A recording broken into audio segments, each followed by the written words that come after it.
Maraming pinaniniwalaan ng tao, mga paniniwalang inaasahan niyang totoo. Ngunit ano nga ba ang katotohanan? Nakasalib ba ang paniniwalang yan sa banal na kasulatan? O nahuhulog lang sa sariling opinyon o kuro-kuro ng tao? Alamin sa palatuntunang Biblia o Kuro-Kuro. Kumusta po mga mahal naming taga-subaybay? Muli po ay sumasa inyo ang ating palatuntunan, Biblia o Kuro-Kuro. Sana po ay muli nyo kaming samahan sa may kalahating oras po na pagtalakay. Ako pong kapatid na Orly de Guzman. Kasama po nating muli ang kapatid na William Ku. Magandang araw po kapatid na Orly at magandang araw din po sa mga ginigiliw naming taga-subaybay. Samahan niyo po kaming muli sa ating pong gagawing pagtalakay. Sa panahon ngayon, kapatid na William, alam ng marami, napakaraming relihiyon, napakaraming pangkatin ng pananampalataya at nagpapahayag ng pagkilala, pagsampalataya, hindi lang sa Panginoon Diyos, kundi maging sa ating Panginoong Hesukristo. At yun ang kanilang sinasabi kung bakit pagka tayo ay nag-aanyaya, ang kanilang sagot, hindi nila kailangan pa na mag-iglesia ni Kristo kasi meron silang relihiyon, meron silang pananampalataya, meron silang paglilingkod, meron silang pagsamba na ipinatutungkol daw sa Panginoon Diyos at sa ating Panginoong Hesukristo. Opo. Kaya mahalaga po kapatid na Orly ang tamang pagkilala po at pagkaalam ng tao sa ating Panginoong Hesukristo sapagkat ito po ang ikatitiyak po nila ng pagtatamo po ng kaligtasan sa araw ng paghuhukom. Hindi naman tayo tutol na sumampalataya sa Panginoong Hesukristo eh. Opo. At mahalaga din na ang tao maglingkod sa Diyos pero sa tamang paraan na itinuturo sa atin ng Biblia. Ang ating munang pag-usapan, yung ipinapahayag ng marami na sila ay kumikilala, sumasampalataya sa ating Panginoong Hesukristo, lahat man ng nagpapahayag ng pagkilala sa Kanya, pagsampalataya sa Kanya, ay kinikilala naman ng ating Panginoong Hesukristo? Ganito po mababasa natin na pagtuturo po ng Panginoong Hesukristo po mismo kapatid na Orly at sa mga taga-subaybay po namin, pakinggan niyo po at babasahin namin sa inyo ang nakasulat sa Juan 8:30-31. Samantalang sinasalita niya ang mga bagay na ito, ay maraming nagsisampalataya sa Kanya. Sinabi nga ni Jesus sa mga Hudyong yaon na nagsisisampalataya sa Kanya, kung kayo'y magsisipanatili sa aking salita, kung magkagayoy tunay nga kayong mga alagad ko. Sabi ng ating Panginoon Hesukristo, kapatid na Orly, sa mga kausap niya po noon, kung kayo anya ay magsisipanatili sa aking salita, kung magkagayoy tunay nga kayong mga alagad ko. Teka muna, sino ba yung sinabihan niya na kailangan pang manatili sa kanyang salita? Sila ba ay aakitin pa lang na sumampalataya sa kanya?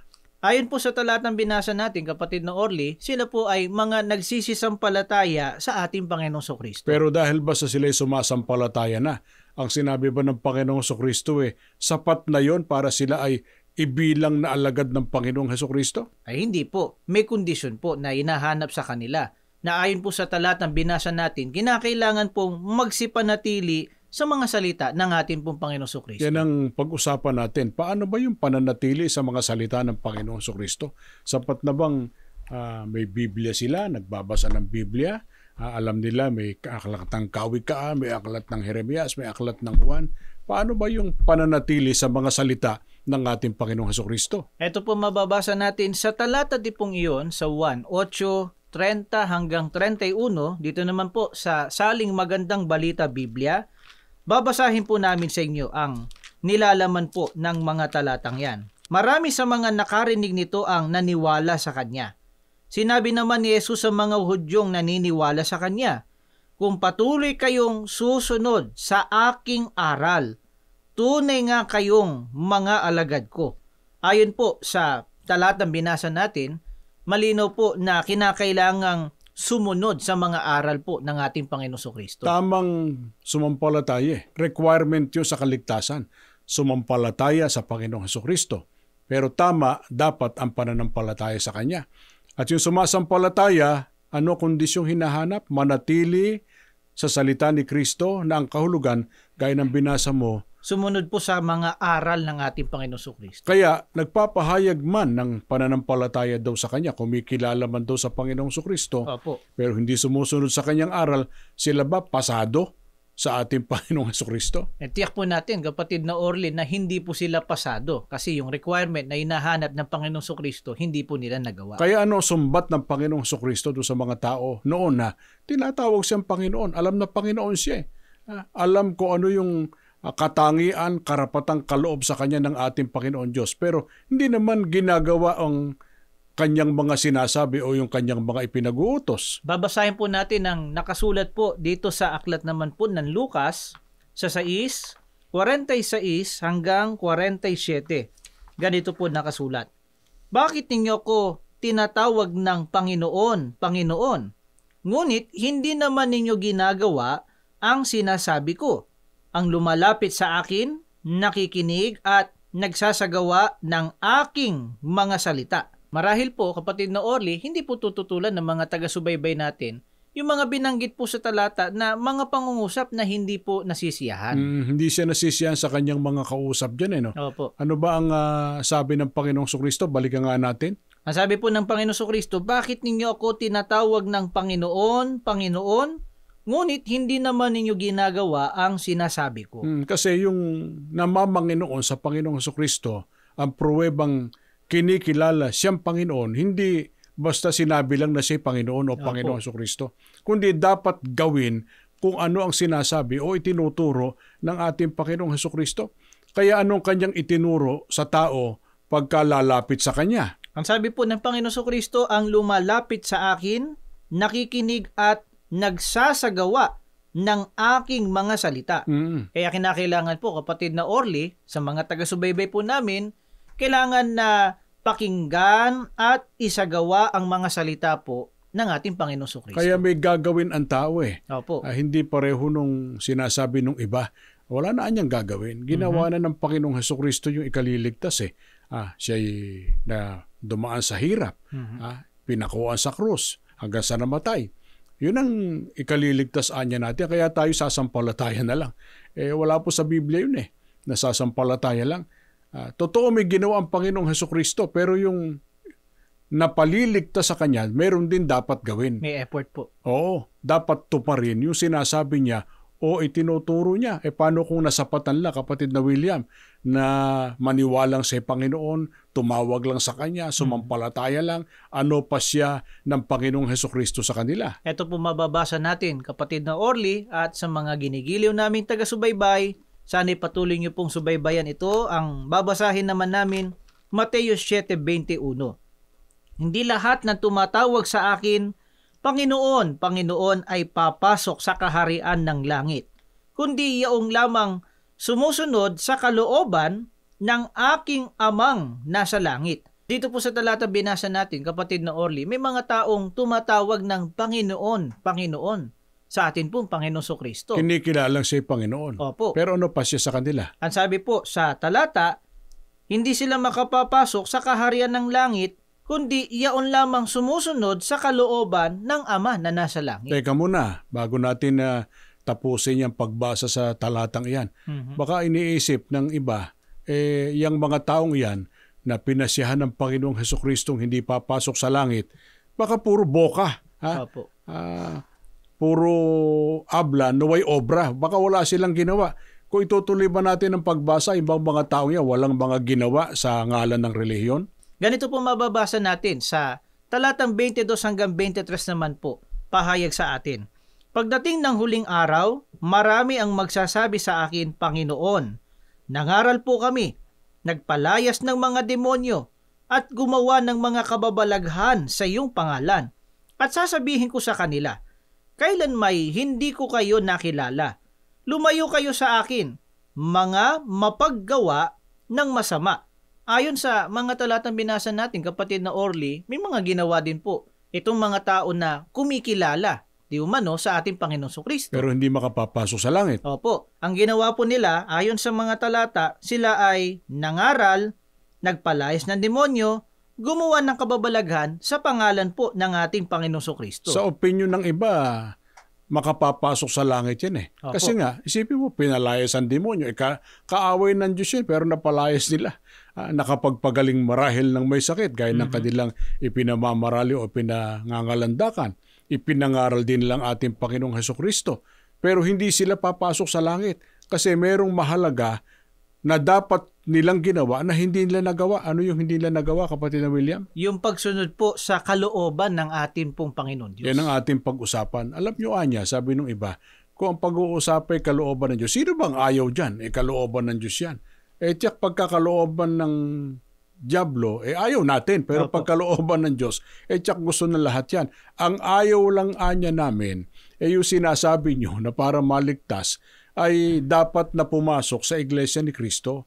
Hindi na Anya kalooban ng ating Panginoon Diyos yan. Di pag-usapan natin. Hindi nga ba kalooban ng Diyos na ang tao'y mag-Iglesia ni Kristo?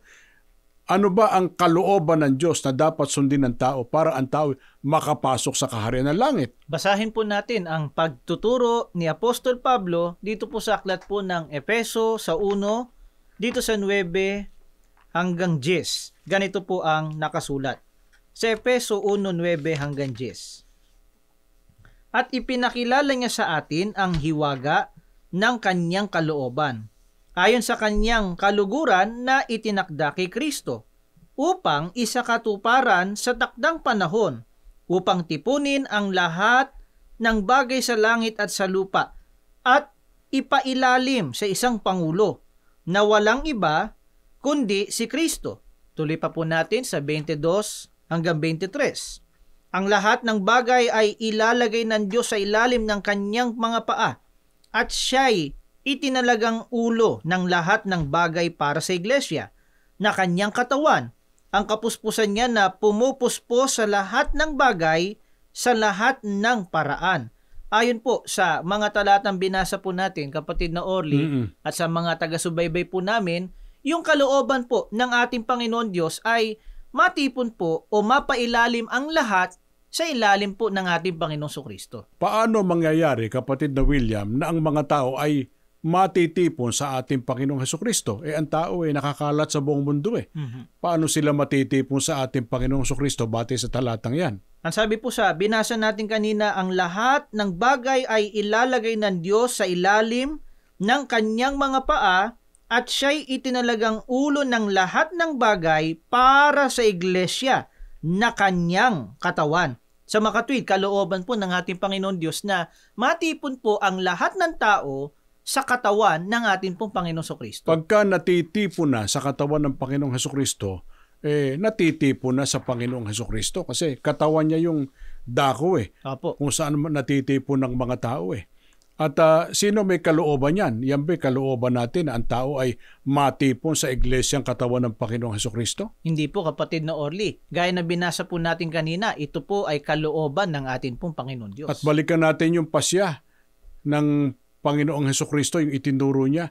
Pag hindi ginanap ang kalooban ng ating Panginoon Diyos, sila ba ay makapapasok sa kaharian ng langit? Hindi rin po, kapatid na Orly. Dahil binasa po natin kanina sa Mateo 7:21, hindi sila tinatanggap din po maging ng ating Panginoong Kristo. Kaya para ang tao ay maligtas, kailangan pong natitipon ang mga tao sa iglesia na pinangunguluhan ng ating Panginoong Kristo. Kaya lang, pagka nagtanong tayo sa mga kaanib sa iba't ibang relihiyon, malamang, kapatid na William, pag nagtanong tayo, yung bang iglesia nyo, ang pangulo ba niya ng Panginoong Kristo? Baka may oo na may tangope.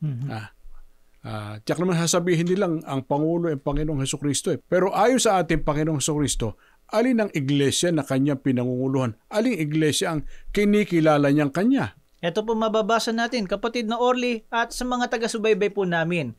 Pahayag po ng banal na kasulatan sa Mateo, sa 16, ang talata po ay 18. Pakinggan po natin. Mateo 16:18. At sinasabi ko naman sa iyo, ikaw ay Pedro, at sa ibabaw ng batong ito ay itatayo ko ang aking iglesia, at hindi makapananay sa kanya kahit ang kapangyarihan ng kamatayan. Ayon sa pahayag po ng ating Panginoong Kristo, sabi niya, itatayo ko ang aking iglesia, at hindi makapananay sa kanya kahit ang kapangyarihan ng kamatayan. Kaya ang iglesia na pinangunguluhan ng Panginoong Hesukristo ay ang iglesia na kanyang itinayo. Opo. Ilan yung iglesyang itinayo ng Panginoong Hesukristo? Sabi po niya sa talata, aking iglesia. Hindi po niya sinabing aking mga iglesia. Kaya iisa lang Opo. ang tunay na iglesia. Iisa pong iglesyang pinangunguluhan ng Panginoong Hesukristo. Kaya sa iglesyang itinayo niya, dapat pong matipon ang mga tao. Mhm. Kalooban po ng Diyos yun, hindi kalooban po ng sino man tao. May pangalan bang nakasulat sa Biblia, kapatid na William, ang iglesyang itinayo ng Panginoong Hesukristo at iglesyang kanyang pinangunguluhan? Babasahin po namin ang pahayag po dito sa Roma 16 at 16. Ganito po ang nakasulat. Sa Roma 16:16. Magbatian kayo ng banal na halik. Lahat ng iglesia ni Kristo ay bumabati sa inyo. Malino po, kapatid na Orly, sa mga taga-subaybay din po namin, ang pangalan po ng iglesyang itinayo ng ating Panginoong Kristo, Iglesia ni Kristo. Teka, agapan natin, liwanagin natin. Bakit makatwiran na ang iglesyang itinayo ng Panginoong Hesukristo, kapatid na William, ay tawaging Iglesia ni Kristo? Kasi po, ang nagtayo po nito ang ating pong Panginoong Kristo mismo. At inihandog din niya ang kanyang buhay para po sa iglesia. Sabi niya, aking iglesia. Opo. Kaya siya ang nagtayo, siya may-ari. Mhm. At marami na tayong pagtalakay. Binasa pa natin yung Colosas 1:18. Siya ulo, ang iglesia ay katawan. Kaya Opo. isang taong bago eh. Talaga namang ang tao, tinatawag sunod sa pangalan ng ulo. Diba? Opo. Ang iglesia ay katawan. Kaya kung may nakita, katawan ni Pedro, braso ni Juan, diba? Likod ni ganito, tinatawag sa pangalan ng may-ari o ng ulo. Kaya hindi yung sinasabi na paramihan anya ng talata Opo. ng mababasa. Ang iglesia ni Kristo, hindi lang pangalan, ito'y kalagayan. Siya ulo, Panginoong Hesukristo, ang iglesia katawan. Kaya iglesia ni Kristo, isang taong bago sa paningin ng ating Panginoon Diyos. Kaya pag ang tao'y pumaloob sa tunay na iglesia ni Kristo, kalooban ng Diyos ang kanyang sinunod. Opo. Sapagkat pumayag siyang matipon sa ating Panginoong Hesukristo. Gusto ko po yun, baka sabihin ng iba. Gusto kong matupad yung kalooban ng Diyos na ako matipon, kasama sa matitipon sa Panginoong Hesukristo. Anong utos ng Panginoong Hesukristo na dapat sundin ng tao? Ganito po mababasa nating pahayag po ng Panginoong Kristo mismo. Pakinggan po natin dito sa 1, sa 10 at 9, sa Revised English Bible sa pagkakaliwat na po sa Pilipino. Ako ang pintuan. Sino man na pumasok sa loob ng kawan, sa pamamagitan ko ay maliligtas. Malino po ang pahayag ng ating Panginoong Kristo, kapatid na Orly. Ang sabi po niya, sino mang pumasok sa loob ng kawan, sa pamamagitan ko ay maliligtas. Teka, baka sabihin ng iba, nakakalito naman.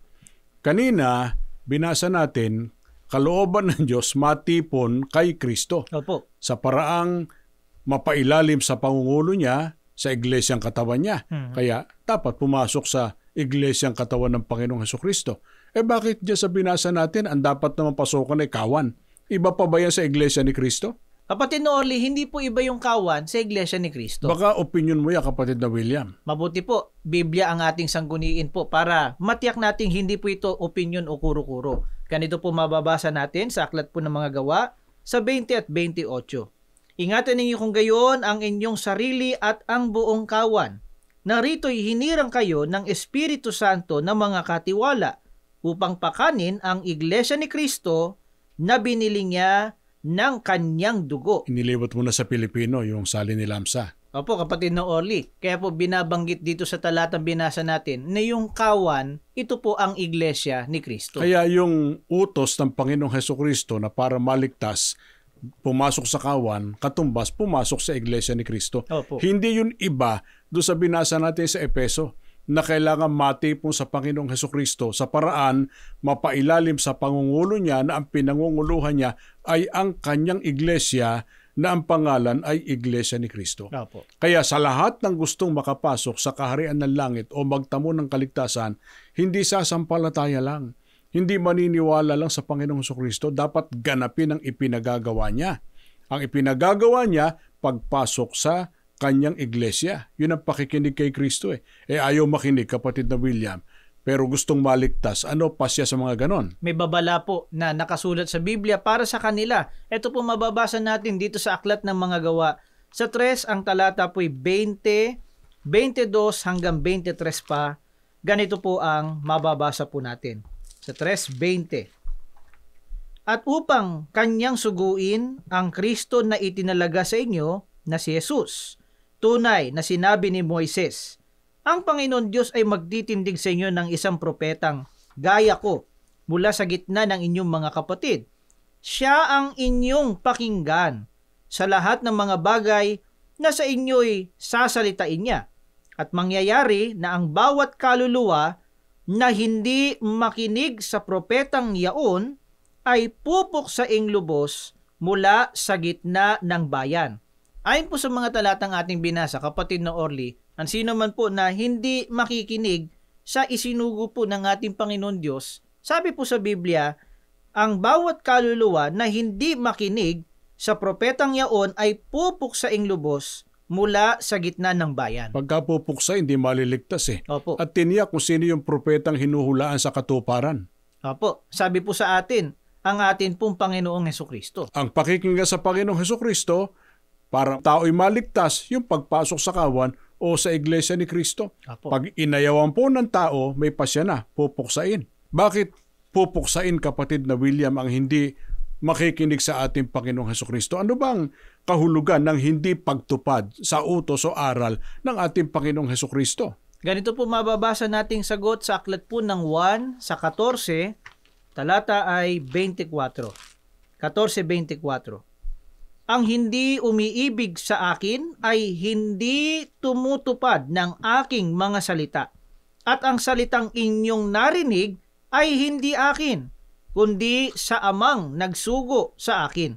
Ayon sa talatang binasa natin, kapatid na Orly, ang hindi po pala pagtupad sa mga salita ng ating Panginoong Jesucristo, katumbas po ng hindi pag-ibig sa Kanya. At ang aral ba ng Panginoong Hesukristo mula lang sa Kanya sarili? Ang sabi po niya sa talatang binasa natin, ang salitang inyong narinig ay hindi akin, kundi sa amang nagsugo sa akin. Kaya pag hindi nakinig sa Panginoong Hesukristo, ang taong yun hindi na umiibig sa Panginoong Hesukristo, hindi pa umiibig sa ating Panginoon Diyos. Opo. Paano maliligtas ho yun? Kaya nga kabilang doon sa mga taong pupuksain. At ang mga nakinig sa Panginoong Hesukristo, nasa loob ng iglesia niya, kaanib sa iglesia ni Kristo.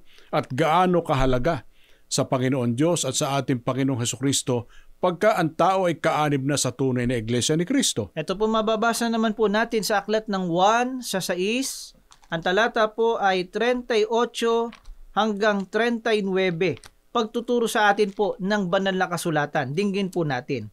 6:38 hanggang 39. Sapagkat ako'y bumaba mula sa langit, hindi upang gawin ang kalooban ko, kundi ang kalooban ng nagsugo sa akin. At ito ang kanyang kalooban, huwag kong pabayaang mawala kahit isa sa mga ibinigay niya sa akin, kundi muling buhayin sila sa huling araw.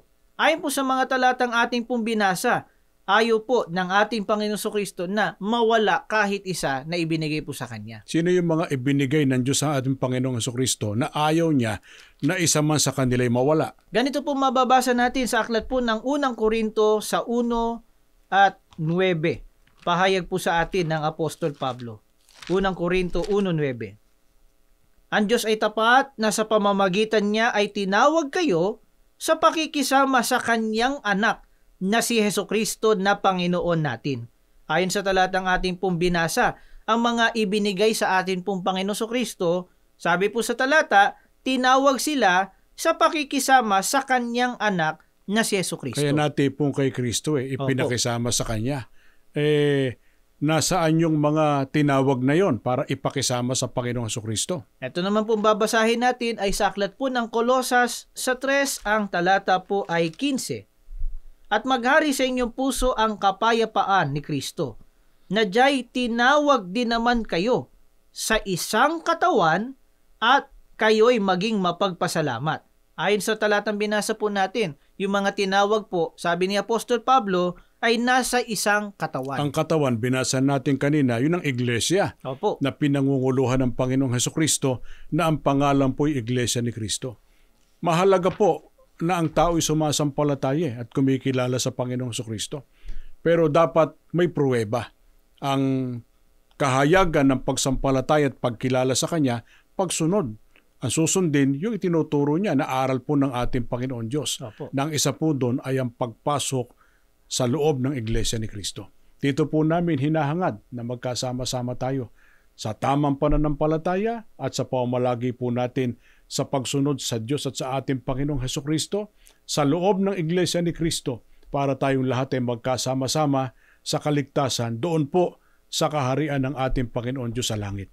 Salamat po sa inyong pagsubaybay at muli po nag-aanyaya kami. Samahan niyo po kami sa panalangin sa pangunguna po ng kapatid na William. Panginoon naming Diyos, salamat po ng marami sa iyo. Amen. Sa pamamagitan po ng ganitong palatuntunan na iahayag po ang iyong mga dakilang kalooban Amen. sa lahat ng aming mga taga-subaybay. Sana po pakiloobin mo po na maunawaan po nila, matanggap ang iyong mga katotohanan, makasama po namin ang mga tagapakinig po namin sa loob ng tunay na iglesia. Amen. Sama-sama kami sa marapat po na paglilingkod sa iyo Opo. at sa pagtatamo po ng pangako mong kaligtasan sa araw po ng paghukom. Amen. Pakibasbasan pa po ang palatuntunang ito. Amen. Pakibasbasan din po lahat ng nakikinig. Amen. Pakibasbasan din po ang kabuuan na iglesia sa pangunguna po ng aming tagapamahalang pangkalahatan. Amen. Panginoong Hesukristo, pakipamagitan po sa Ama lahat ng aming pong panalangin. Amen.